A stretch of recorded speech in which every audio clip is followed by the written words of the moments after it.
রাজা বাদশার দরবারে তাদের উজির নাজির ছিল, তারা ওই বাদশাকে এত মোহাব্বত করে, যত মোহাব্বত করে সাহাবায়ে কেরামরা তাদের রসুলকে। সুবহানাল্লাহ। এই উরওয়া ইবনে জুবাইর আস-সাকাফি তিনি হুদায়বিয়ার সন্ধির সময় যখন আল্লাহর নবীর দরবারে আগমন করলেন, আগমন করার পর দেখেন সাহাবায়ে কেরামরা নবীজির মোহাব্বতে ভরপুর।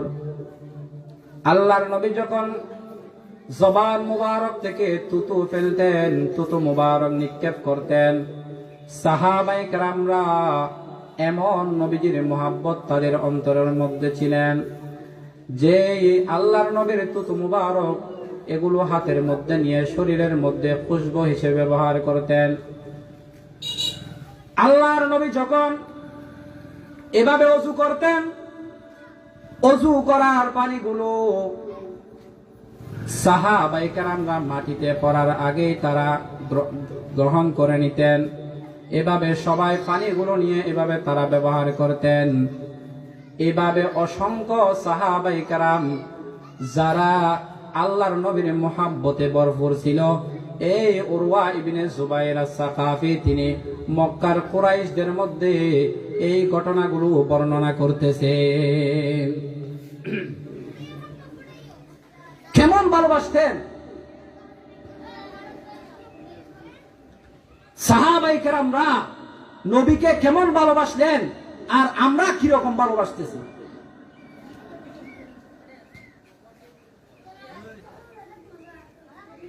আরো অসংখ্য ঘটনা।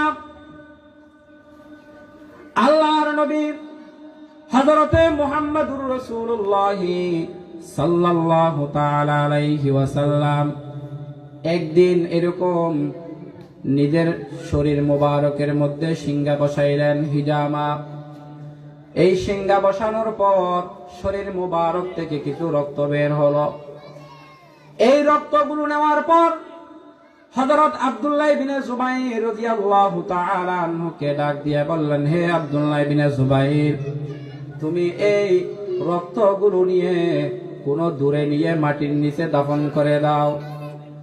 হযরত আব্দুল্লাহ ইবনে জুবাইর রাদিয়াল্লাহু তাআলা আনহু এই আল্লাহর নবীর সিংহা বসানো রক্তগুলো নিয়ে কিছু দূর যাওয়ার পর অল্পক্ষণের মধ্যে আবার ফিরে আসলেন।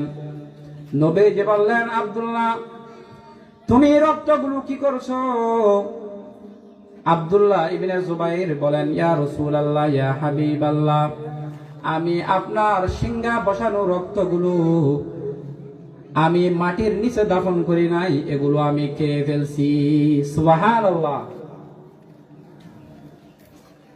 হযরত আব্দুল্লাহ ইবনে জুবাইর রাদিয়াল্লাহু তাআলা আনহু এই কথা বলার সাথে সাথে নবীজি বলেন, আব্দুল্লাহ রে, যদি তুমি এটা বাস্তবেই যদি করে থাকো তাহলে